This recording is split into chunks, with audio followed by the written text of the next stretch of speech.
Kahit hindi pa nabati na Happy New Year yung mga katabi nyo. Batiin nyo bago tayo po. Praise God, Happy New Year po sa lahat. Amen, amen. Para marami pang nasa bakasyon. Iba talaga pag mahaba ang bakasyon, ano? Okay, so wag po tayo sa presensya ng Panginoon. Ayan. Para marami pang nasa bakasyon. Okay.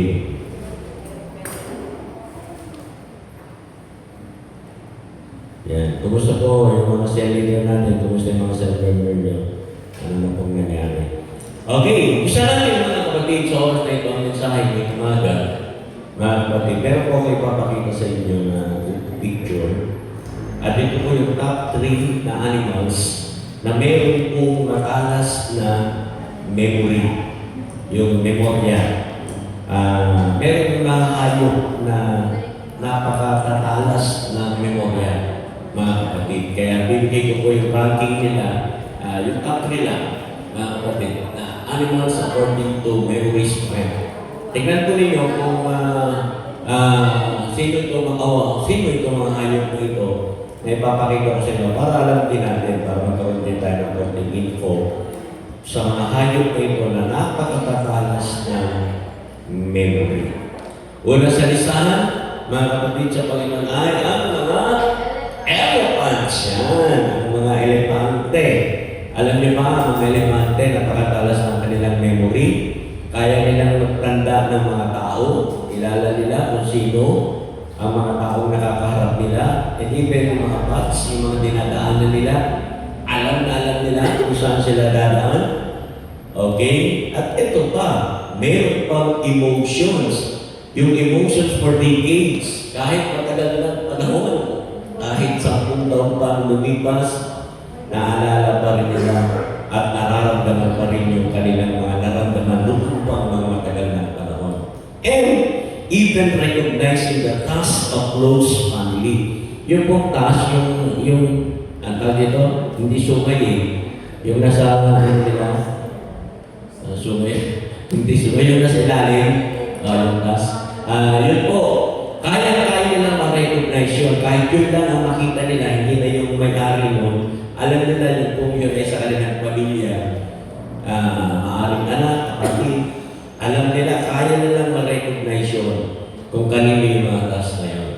Ganun katindi ang mga elephants, diba? Kapatid, ganyan po yung kanilang talas ng memory. Okay? Second po, sa ating listahan ay ang mga dolphin. Yan. Ito po mga dolphins na ito. Kaya nila pong kilalanin ng iba pang mga dolphins sa pamagitan lang ng mga whistles. Yan. Okay? Even after 20 plus years, kahit lumipas sa 20 mahigit na taon, kaya nila makilala kung sino yun. Kasama pa nila ito, kamag-anak pa nila ito. Ganyan po katalas ang mga memories ng mga dolphins. Grabe, no? It's a word. At alam ba na pangatlo sa listahan ay ang mga sheep. Yan, mga tuka. Yan, ako, pamilya na kayo dyan. Ito mga sheep, mga kapatid sa Panginoon, kaya din nilang kumilala ng mga mukha up to 50 faces for several years. Grabe, no? Kapatid sa word. Ang tao minsan lumipas na medyo tuhanda na. Sino ka na? Saan na tayo nagkita? Minsan hindi ka natin ma-recognize. Pero yung mga sheep, kaya nila yan. Makilala hanggang 50 mukha for several years. Grabe! Kapatid sa Lord. Ganyan po sila. So, yung tatlong yan, kapatid, yung sa listahan natin, yung tatlo, una yung elephants, yung pangalawa ay mga dolphins, pangatlo ay yung mga sheep. Ayan, ganyan sila katindi. Yung memory strength nila, ganyan po mga kapatid. Kumusta po kayo? Pagkasabi sa katabi, naaalala mo pa ba ako? O kaya, baguhin natin yung tanong, naaalala mo pa ba yung ginawa mo sa akin noong 2026? Ano 2025? Baka dito, kinalimutan ko ba yun? Last year pa yun. Okay? Ang maganda sa sheep, mga kapatid sa Panginoon, yung mga sheep natin, Yan po ay hindi po sila nagsosolo kapag sila lumalakad. Hindi sila nagsosolo. They thrive in flocks. Magkakasama lagi yan, mga kapatid sa Panginoon.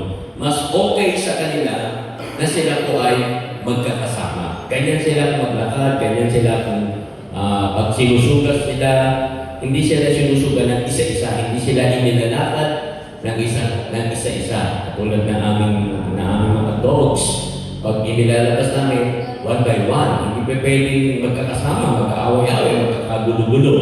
Pero ang sheep hindi. Ang sheep po, mas gusto nilang sila ay magkakasama.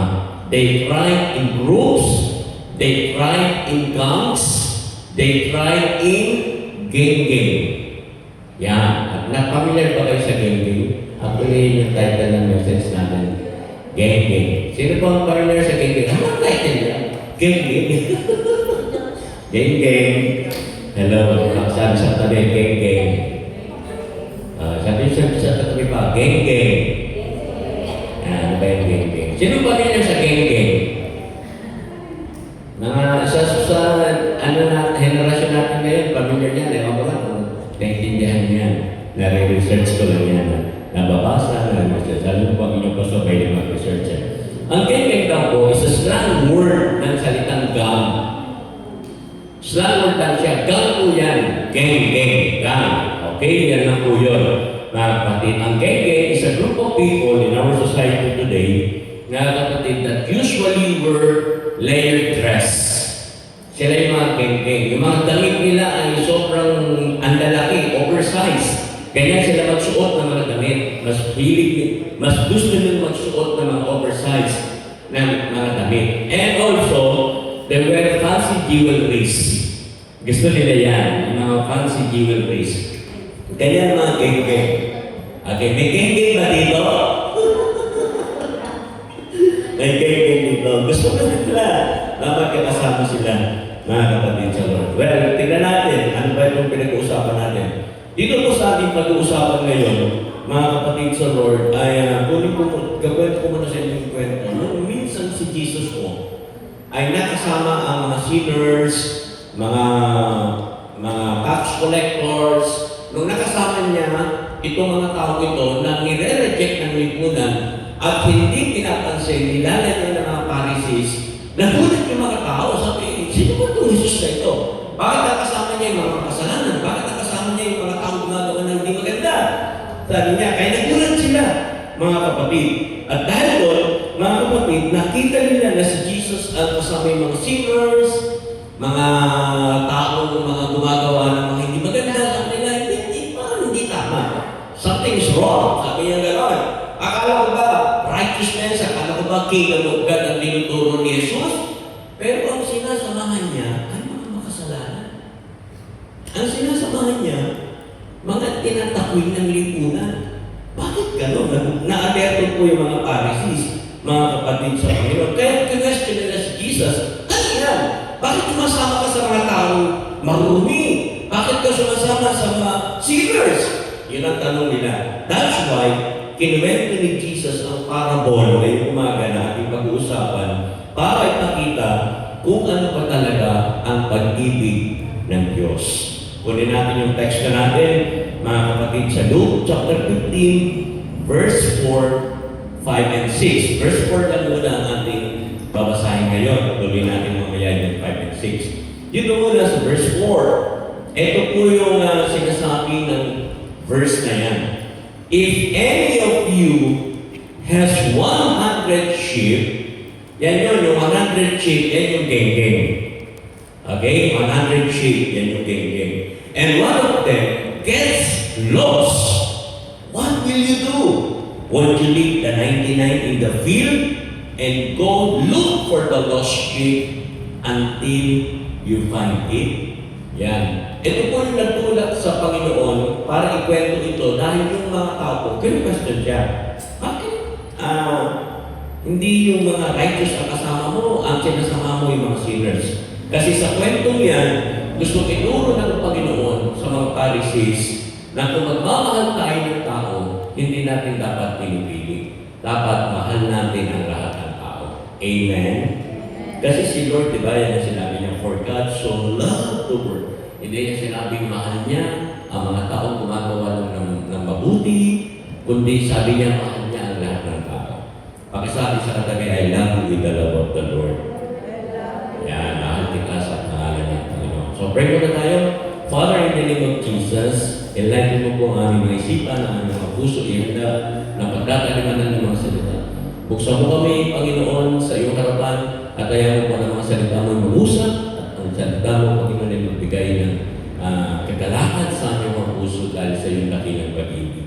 Sa mga mahiling ko, di ka mamakita tayo sa aming kalagitnaan sa oras na ito. Sa pangalan po ng aming Panginoon Jesus.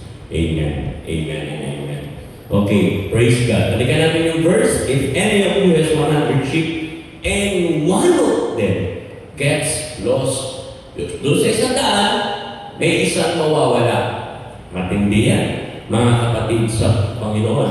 At sa totoo lang, mga kapatid, sa dami po ng sheep na yan, 100 yan, tapos may mawalang isa, hindi agad yan nakapansin. Hindi agad nakapansin ng ibang mga sheep yun. Diba? Pag magkakasama, pag may nawalang isa, hindi nakapansin. Parang katulad lang din natin, mga kapatid. Magkakasama tayo, pag may hindi na dumalo, hindi natin napapansin. Hindi dumalo siya ano. Maaaring may mga kapansin, pero iba hindi naman pinapansin yun. Basta ako nasa church. Ang tanong, mga kapatid, why do sheep get lost? Bakit ba nawawala kasi ang isang tupa sa kanyang flock? Bakit ba siya minsan naliligaw? Bakit ba siya napapahiwalay sa flock? Ano ba ang dahilan? Problema ba ito ng shepherd? Problema ba ito ng mga kasama? Mga kapatid sa Panginoon. Sagutin natin yan sa ating pag-uusap ngayong umaga. Ang totoo, mga kapatid, ang mga sheep po, kahit meron silang remarkable memory, yung matalas na memorya, mga kapatid, meron silang kahinaan. At ang kahinaan nila, mga kapatid sa Panginoon, kapag sila'y naligaw, pag naiba sila ng landas, hindi na sila nakakabalik. Yun ang kahinaan nila. Nahihirapan na silang bumalik. Kasi hindi na nila alam, mga kapatid. Kaya ito yung problema ng mga sheep. Kaya kailangan lagi silang nasa flock. Kailangan may kasama lagi. Kasi kung mag-iisa na siya, hindi niya alam kung paano bumalik. Hindi katulad ng ibang hayop. Ang mga dogs, maligaw yan, maya-maya makita mo nandiyan na din, babalik na rin siya. Okay, katulad nung aso namin sa TNO, biglang pinost na, wala si Gigi. Pag-pray niya. Pagkalimos lang na ilang araw, bumalik din. Kasi may kakayahan sila. Naniniwala ko hindi ng mga dogs, even cats siguro, nakakabalik din. At iba pang mga hayop, yung mga doves, yung mga kalapate, no? May matalas din yung mga para makabalik. Hindi katulad ng sheep, mga kapatid sa Panginoon. So, ang tanong natin ay bakit ba sila nawawala? Bakit ba kung minsan ang mga mananampalataya, kung i-apply natin sa buhay natin, bakit ba kung minsan nawawala tayo sa kalipunan ng mga mananampalataya? Bakit ba kung minsan napapahiwalay tayo sa ating kapatid sa Panginoon? Ano ba ang mga dahilan? So, titingnan natin yan mula sa sheep bago i-apply sa ating mga sarili. Tingnan muna natin yung mga sheep. Para mas mabilis natin matandaan yung mga dahilan kung bakit sila napapahiwalay, gagamitin ko ang apat na letra at ito ay ang A, B, C, and D. Para mas mabilis natin maintindihan. Bakit ba napapahiwalay ang ibang mga sheep sa flock? Sa kalipunan ng mga mananampalataya, bakit pa siya nalalayo? Bakit pa siya hindi laging kasama? Bakit pa minsan lumalayo siya? Okay? So, unahin natin yung letter A. Yung letter A po, ito yung attraction with wrong things. Ayan, attraction with wrong things. Sila po ay ang bilis ma-attract. Ang bilis nilang mabilis makuha yung kanilang atensyon, mga kapatid. Alam niyo po yung mga sheep, yung mga tupa, pag yan po ay naninginain, mga kapatid, kumakain sila sama-sama, pag may nakita po niya kuminang sa isang lugar, sa medyo malayo sa kanya, ang gagawin po niya, pupuntahan niya yun. Kahit siya nag-iisa, mabilis siya ma-attract, mabilis siya masilaw, mga kapatid. Yung external enticement, ang bilis-bilis. Ano lang siya, yung bigyan mo lang siya ng ibang tunog, pang liwanag, susundan niya yan. Kaya kasi Kasi nakikita niya, parang iba, something looks better. Parang iba yun, parang gano'n. Something seems appealing. Wow, masubukan niya. Di ba? Mga gano'n, mga kapatid sa Lord. Yan po ang gusto-gusto minsan ng away. I-distract talaga yung paglilingkod natin. Ipapakita yung kinan ng mundo, yung mga worldly desires. Talagang, iba yun. Kakaiba. Masubukan niya. Actually, dyan po nalalaglag ang maraming sheep, mga kapatid sa Panginoon. Kapag meron sila nakita something new, something better, something appealing. Di ba? Parang gano'n, mga kapatid sa Lord. Kaya ang gagawin ng sheep, iwanan niya yung flock at didiscover niya kung ano yung kanyang nakita, kung ano yung kanyang narinig, mga gano'n. Kaya, mga kapatid, yung sheep, napapahiwalay sa flock. Spiritualis natin, sa buhay natin bilang sheep, minsan ganun ang dahilan. Minsan, na-attract tayo sa ino-offer ng mundo. Na-attract tayo sa mga temptations. Kaya ano nangyayari? Nawawala tayo sa church, nawawala tayo sa ministry, nawawala tayo sa small group, hindi na tayo dumatalo sa mga small group, hindi na tayo dumatalo sa mga gawain. Kasi na-attract tayo sa isang bagay na alam mo, kailangan mo pumunta doon sa group, kailangan mo pumunta doon sa gawain, that is something appealing outside na parang dito muna ako, tsaka na lang, may next ano pa naman, may next meeting pa naman, may next pa naman, may susunod pa naman. Susubok muna ako dito. Yun. Di ba? Kaya may mga Christians talaga, may mga anak ng Diyos talaga na hindi nakakapagpatuloy sa mga pagdalo, sa mga pagtitipon ng mga mananampalataya. Kasi, yan yung nagbibigay ng attraction sa kanila. Yung iba, nakikita nila. Siguro hindi man naman ako hanapin. Siguro, maganda, subukan ko muna ito. Saka na ako babalik sa flock. Saka na ako babalik sa gawain. Di ba? Mga kapatid sa Panginoon, attracted, we are lost because simply we are attracted with wrong things, mga kapatid. By the way, para sa ating mga kabataan, huwag yung kalimutan, meron kayong 4 stages na dapat puntahan. At sana huwag tayo na-attract habang tayo nabubuhay sa mundo ito. We go through life, mga kapatid. Una-una, mga kapatid, kapag nabigyan tayo ng pagkakataon mag-aral, mag-aral tayo maigi. Amen, mga yun? Yan. Pag tayo ay nag-aaral na, at tayo nakatapos na, susunod yan yung earnings, yung kayo ay kikita na. Magkakaroon na kayo ng mga sariling pera, yung earnings natin. And then, pag meron na kayo sariling pera, ito yung third stage, mga kapatid, ito yung marrying. Kayo ay mag-aasawa na. Bubuo na kayo ng pamilya. And last stage is parenting. Kayo ay magiging magulang din. Okay? Tatanda ka din. Magiging magulang ka. So, yung stage na yan, minsan, may mga tao, may mga kabataan, may mga ilang mga tao na parang hindi nila nasusundan yan. Yung iba, nag-aaral pa lang, biglang papasok agad sa marrying. Diba? Tapos, magkakanak, biglang bata pa, nandun na agad sa parenting. Kasi sira yung stage. Bakit? Kasi na-attract sila with worldly things. Kaya hindi na mag-aaral. Kumikita na naman ako. Nagkakapera na naman ako. Bakit tuloy ko pa yung pag-aaral ko? Nasisira sila, nadidistract sila sa ibang mga bagay. Kaya nalulos, nawawala sila dun sa path na kanilang dapat lakaran. So yan yun. Sa mga kabataan ay huwag niyo kalimutan yan. Ano nga ulit muna? Para yung mga parents na nakatanda. Studying. Okay, mag-aaral na maigi. Amen? Hanggang sa kayo ay kumita na bagay. Kumikita na maging wise kayo sa paggamit ng inyong earnings, yung lahat mga kinikita ninyo. And then, marrying, choose wisely, and parenting. Hingi ka ng wisdom sa Lord how to lead the family. Okay, yan. Po yung mga stage na yan. Pag hindi po ninyo natutunan yan, ma-attract kayo sa mga worldly things, sigurado mahihirapan tayo sa buhay. Kaya maraming tao ngayon hirap sa buhay, hindi nagtatagumpay sa buhay kasi na-attract sila with wrong things. Hindi nila naayos ng mabuti ang kanilang mga lakad. Okay, second, mga kapatid, bakit ba nahihiwalay o nawawala ang isang tupa sa flock?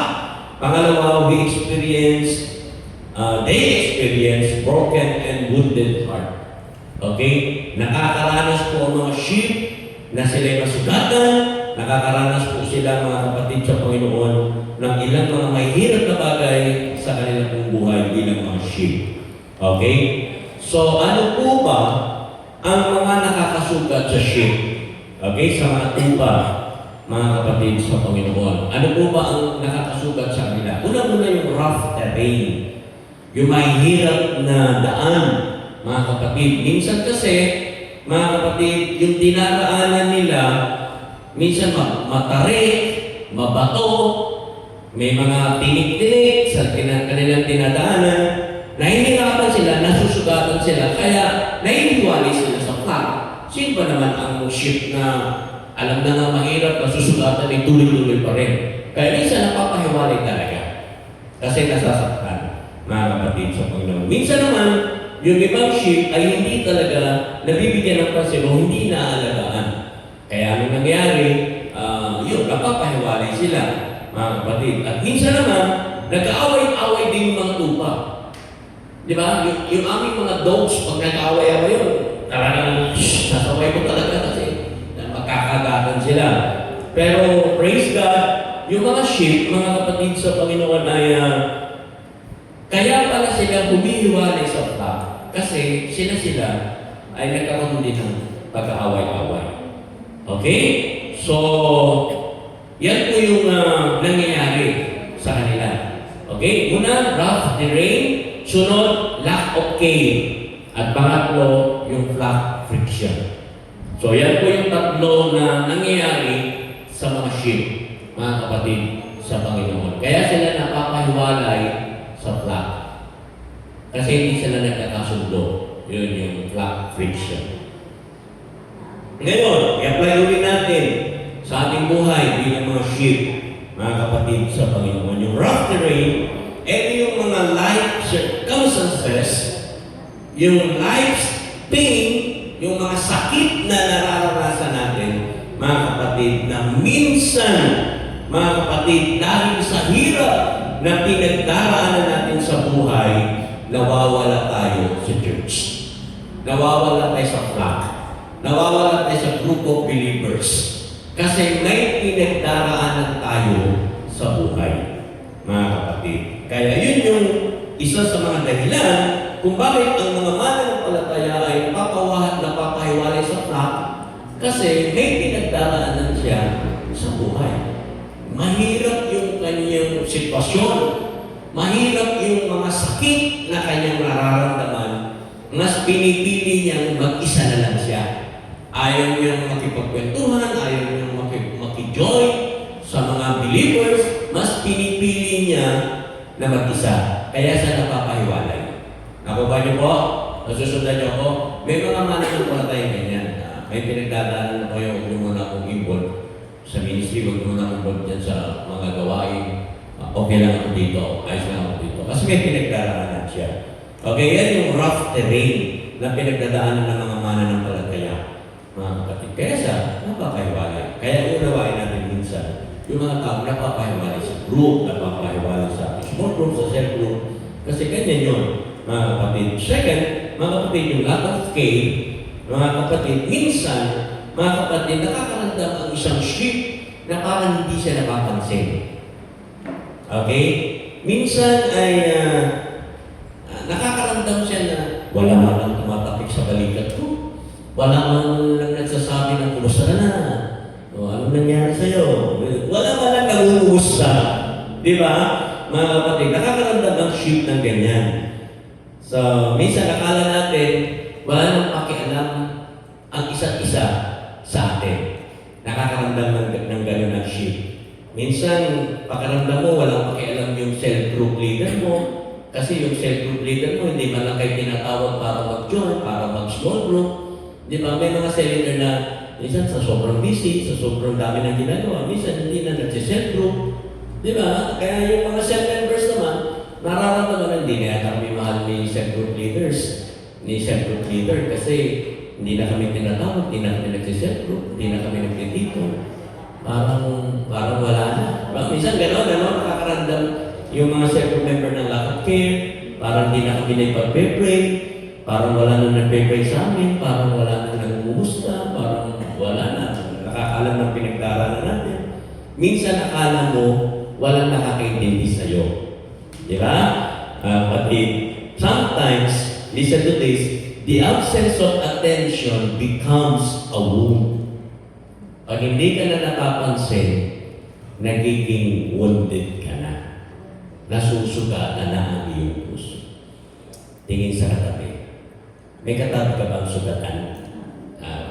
Kita niyo. Okay? Para tinignan mo na rin siya, kumusta mo na rin? Kumusta ka ba kapatid? Kumusta ka ngayon? Okay? Kumusta niyo naman? Yan. Minsan natin, walang pakialam pagpunta sa church. Mga kapatid, bigla lang kulang, walang pakialam, walang nangungumusta, walang nagsasabi.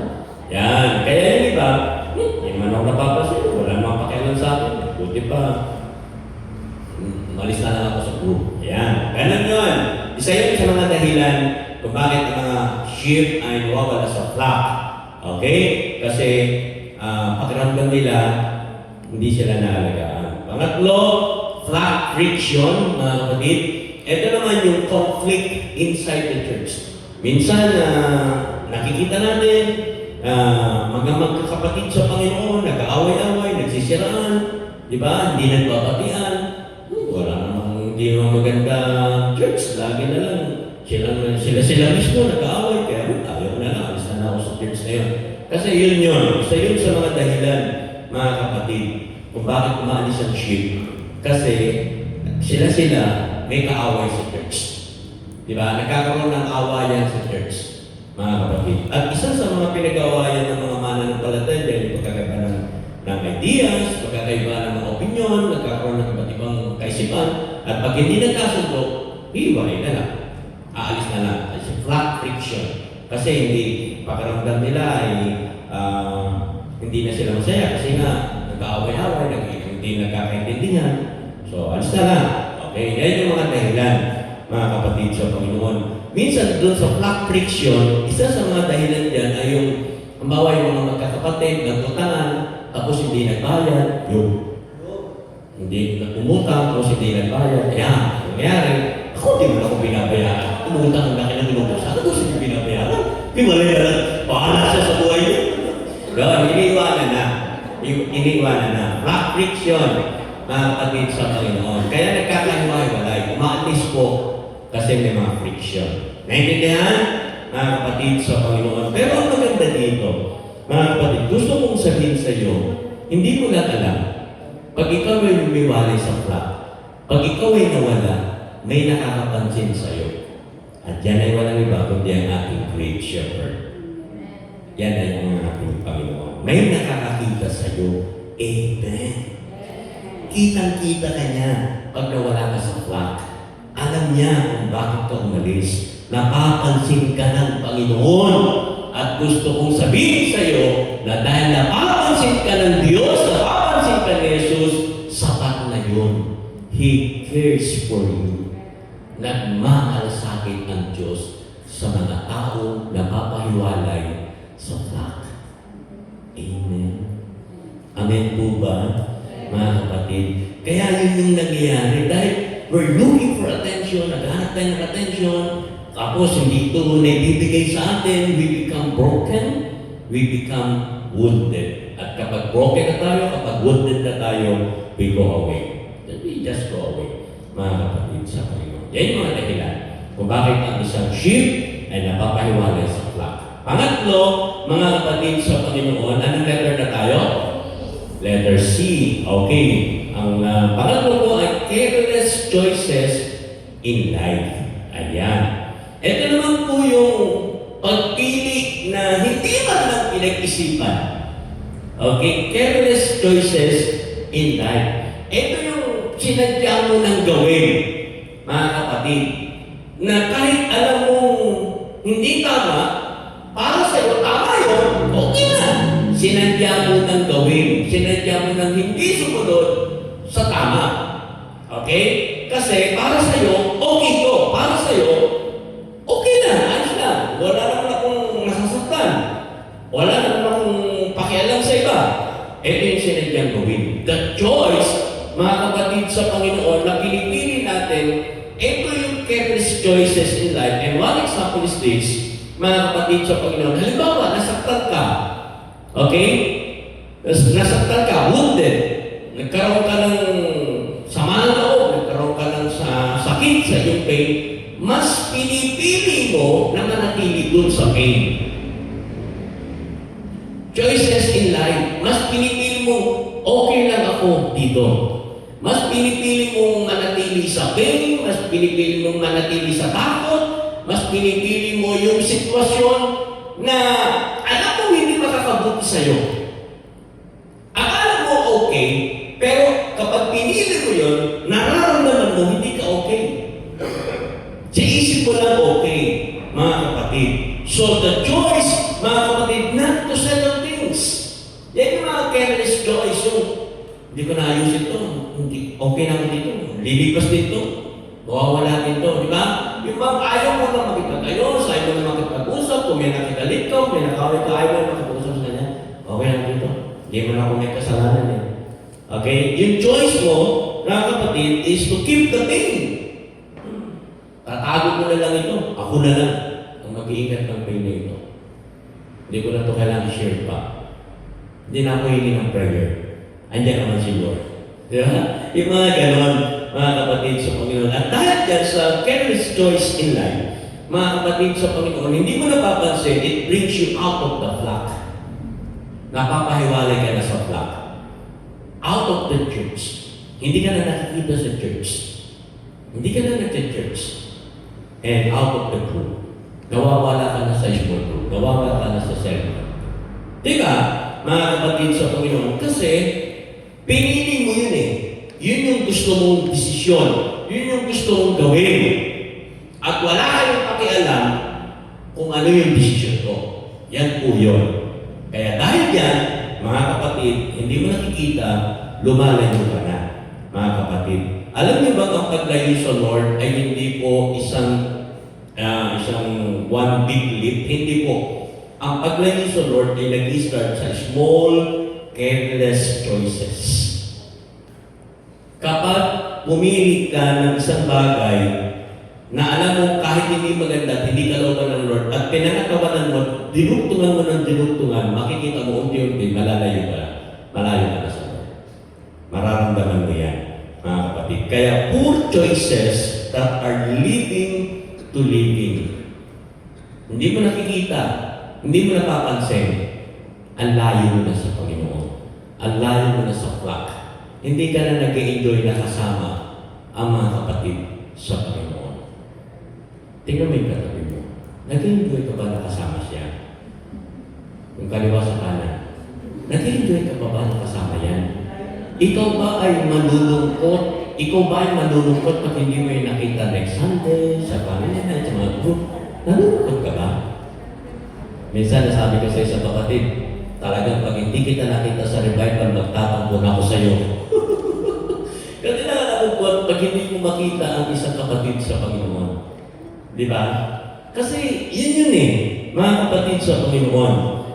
Alam niyo po, ito yung mga careless choices in life. Mas pinipili natin na mag-stay o manatili sa kalalagayan na hindi maganda.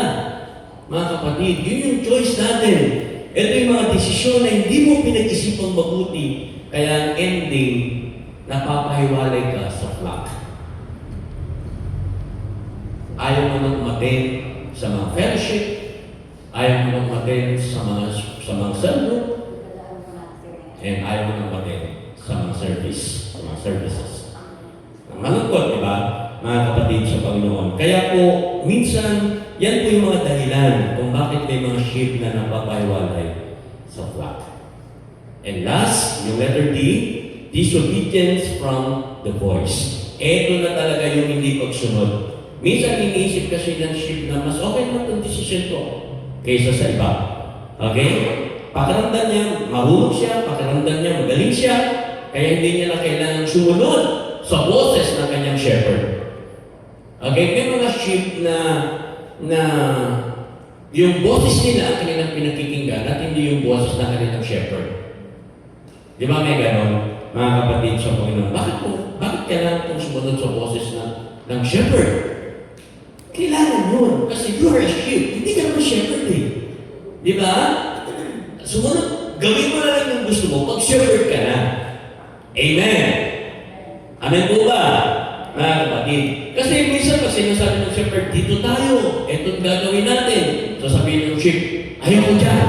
Gusto ko dito. Mas okay dito. Diba? Kaya nga gano'n, disobedience from the voice.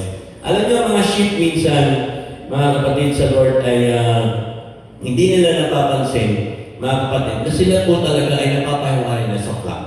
Pakihawak nga po yung noo, tingnan nga po kung may natubo. Wala pa naman. Wala pa. Mahirap kasi pag may tumutubo, baka hindi na tayo sheep. Ang sheep na. So, mga kapatid sa Lord, tingnan natin, nasa pa tayo sa ABCD na yan. Mga kapatid sa Lord, tingnan niyo po, alin ba tayo dyan? Bakit ba tayo napapahiwalay? Bakit ba tayo nawawalan ng panahon na sumama sa mga flock? Bakit ba nawawalan tayo ng gana, ng dumalo? Mga kapatid, sa mga, kung saan may patitipon ng mga mananampalataya. Bakit tayo napapahiwalay sa flock? Mga kapatid, maaaring tayo inatrap na sa mga wrongthings. Maaaring tayo, mga kapatid sa Panginoon, ay broken and wounded heart. Careless choices in life. Disobedience from the voice. So yan po yung mga dahilan kung bakit ang isang sheep ay napapahiwalay sa flock. Ano po ang dahilan niyo dyan? Nasa kayo dyan. Sabihin niyo, wala dyan. Wala ko dyan. Sana gano'n. Okay? Wala dyan. Dapat wala dyan. Amen! Amen po, mga kapatid sa Lord. Kaya napakaganda niyan, mga kapatid sa Lord. Balikan natin yung verse, sa Luke chapter 15, verse 4, mga kapatid sa Lord. If any of you has 100 sheep, and one of them gets lost, yung isa mapahiwalay. Yung lost na ito, mga kapatid, ang Greek word na is apolesas. Ang ibig sabihin ng the state of being ruined, destroyed, or useless. Mga kapatid, bilang isang Christian po ito, hindi ito yung lost na apology na yung mga unbeliever, hindi po. Itong lost na ito is a Christian, is a sheep, okay? Lost sheep yan, lost sheep po, apolesas, the state of being ruined, destroyed, or useless. Ang ibig sabihin pala, kapag ang isang sheep ay nahiwalay, siya po ay nagiging useless. Sakit, no? Walang pakinabang. Useless. Bakit? Kasi sinabi ko nga sa inyo, ang kahinaan ng sheep, pag napahiwalay yan, hindi niya na alam bumalik. Nagiging useless na siya. Nagiging biktima na siya ng mga kaaway. Kasi useless na. Wala na siyang kakayahang bumalik, mga kapatid. So ready na siya masira, mawawala na siya, masisira ng buhay niya. Kaya pag nakalabas ka sa flock, ang turing sa iyo ay useless. Wala ka nang magagawa. Ang sakit nun. Ganun po yung pinakita ng Panginoong Yesus sa kwento. Pero, ang maganda dito, ipinakita ng Diyos na kahit useless ka, kahit wala kang magagawa, mga kapatid, mahal tayo ni Lord. Mahal ng Diyos ang lost sheep. Yung sheep na napahiwalay, mahal sila ni Lord. Amen! Isipin nito, no? Paano ako mamahalin ng Diyos? Paano mamahalin ng Diyos sa isang tulad ko na useless? Kung ako'y naging lost sheep, paano ako mamahalin ng Lord? Kung ako'y napahiwalay sa flock, paano mamahalin ng Diyos yan? Mga kapatid sa Panginoon, minsan, ganun yung pakiramdam ng mga lost sheep. Walang nakakaintindi, walang nagmamahal, walang uunawa sa akin. Meron po, at yan ang ating shepherd. Gaano ba kalalim ang pagmamahal ng Diyos dito sa verse na yan? Mga kapatid sa Panginoon, tignan natin. Ang sabi na, what will you do? Won't you leave the 99 in the field? Grabe yung pagmamahal ng ng shepherd dun sa lost sheep kasi iiwanan niya yung 99. Mga kapatid, ito pong salitang leave dyan is katalite. Ang ibig sabihin, to leave something behind on purpose. Kaya naiiwanan kasi may gagawin siya. Hahanapin niya yung useless sheep.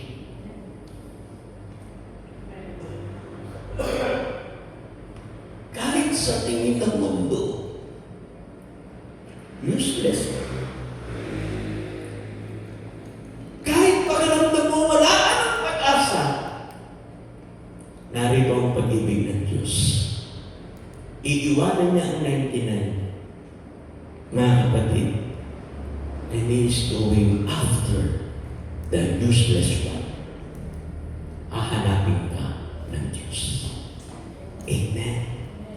Grabe yung love ng Lord. Grabe. Kung ako yung magiging lost sheep, grabe. Hahanapin ka ako. Hahabulin ako ng Diyos. Hindi papayag ang Diyos na manatili akong lost.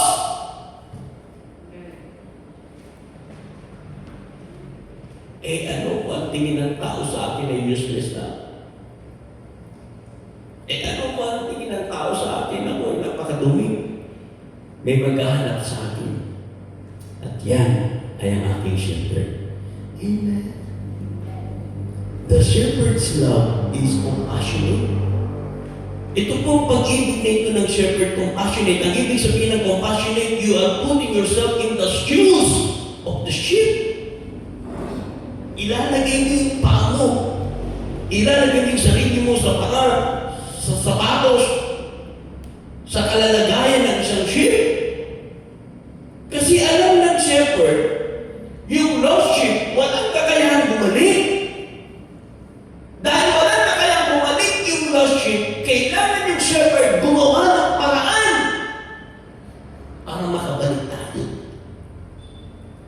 I have to go to find the lost sheep, the useless sheep.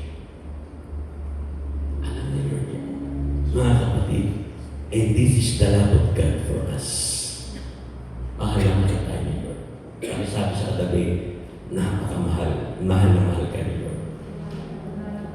Amen? Amen po?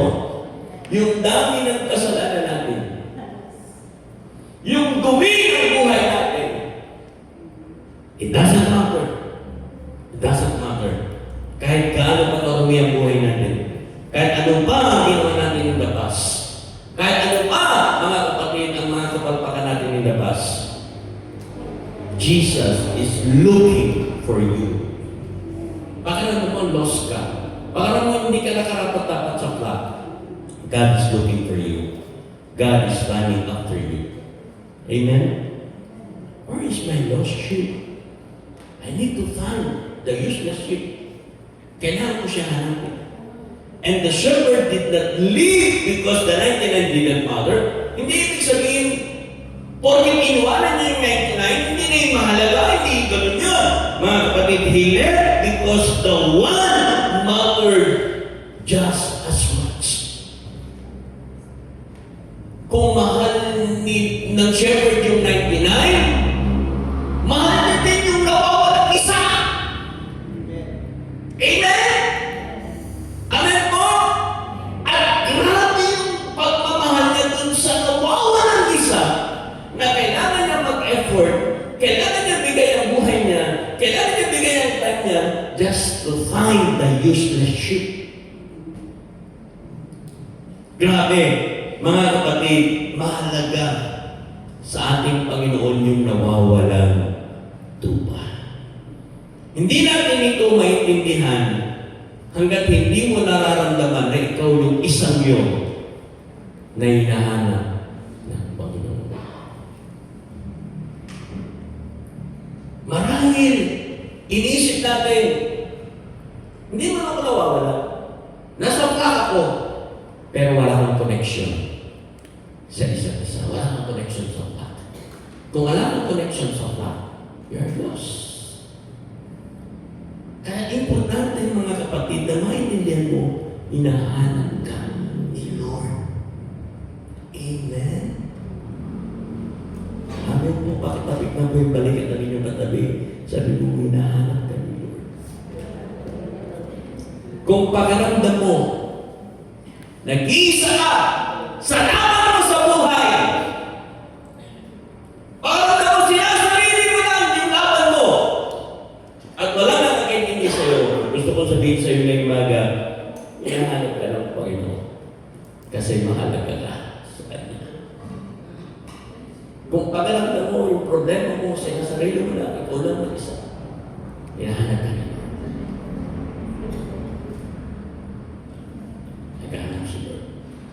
Kasi napakahalaga sa iyo. Napakahalaga ng Panginoon sa iyo.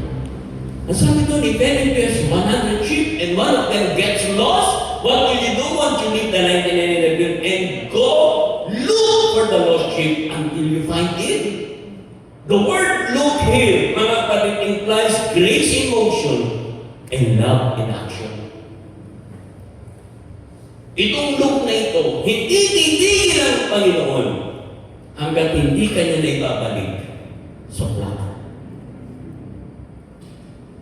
Kaya napaka-powerful po ng word dito na until you find it. Until you find it. Ibig sabihin, hindi titigil ang Panginoon hanggat hindi kanya nahanap. Anong ibig sabihin nun? The shepherd's love is persistent and relentless. Ganyan kakulit ang pagmamahal ng Diyos sa atin. Makulit ka, mas makulit ang Diyos. Mas makulit ang pagmamahal ng Diyos sa iyo. Gusto niya maramdaman mong mahal ka niya. Nawala ako, naligaw, di ko alam kung paano bumalik. Well, that's good and well. Bakit? Kasi even when you stray, my love will pursue until I find you. Amen? Kahit pakiramdam mo, layo-layo mo na. Kahit pakiramdam mo, nag-church ako, pero bakit hindi ko maramdaman ng presensya ng Diyos? Nag-church ako, pero bakit wala akong, wala. I'm lost. God is looking for you. Hinahanap ng Diyos. Kahit napalayo ka, kahit gumawa ka ng hindi maganda, yung pag-ibig ng Diyos, hahabulin ka. Hahabulin ka. Kahit ano ang kilalalagyan mo, kahit makita ka pa niyang half-dead, kahit makita pa niya sa putikan, mga kapatid, because of your sin, sabi ng Lord, I don't care. I will still find you. Hahanapin pa rin tayo ng Panginoon. Ganyan tayo kamahal ng Panginoon. Amen. Amen po. Mga kapatid, alam nyo, kung naiintindihan niyo, mga kapatid, sana sa taong 2026, sana may balik tayo ng Panginoon sa utak na kung saan tayo nararapat. Huwag kayong mabuhay na nag-iisa. Kasi hinahanap ka ni Lord. Hinahanap tayo ng Panginoon. Hindi nagkataon na narito lang tayo ngayong umaga. Kasi kaya ka nandito, hinahanap ka ni Lord. Hindi nagkataon na narinig mo ang mensahe nito. Dahil gusto ng Diyos na hanapin ka niya. Hinahanap tayo ni Lord noon pa nga. Amen? Tuloy natin yung pagbasa. Ang sabi ng Luke chapter 15, verse 4, 5, and 6. And when you find it, you will be so glad that you will put it on your shoulder and carry it home. Hindi lang tayo basta hahanapin ang Panginoon. Hindi ka lang basta sisikaping mahanap ng Panginoon. He will carry you back in your small group. He will carry you back in the church. He will carry you back in the ministry. And even when you stray, my love will pursue you until I find you and carry you home. Amen. Amen. Mga kapatid, mahirap, mga kapatid sa Lord, ang makahiwalay sa plot ng Panginoon. Hindi po tayo tatagal na mabubuhay sa 2026 ng hiwalay. Kasi prone po tayo sa kaaway. Kaya si Lord gagawa ng paraan to bring you home. Dadalhin tayo ng Diyos sa plano. Kahit magpakalayo-layo ka, habulin ka ng pag-ibig ng Diyos. Hindi ka mananatiling malayo. Kasi there is someone, there is a shelter na makulit na hahanapin ka to bring you back. Amen. Ganyan tayo kamahal ng Lord. Ano man ang dahilan kung bakit nakaramdam tayo na parang ang layo na natin, maaaring tayo nalala, nasaktan, nagkamali ng desisyon sa buhay, doesn't matter. Ibabalik tayo ng Diyos. Tumayo tayo lahat sa oras na ito. Mga kapatid sa Lord.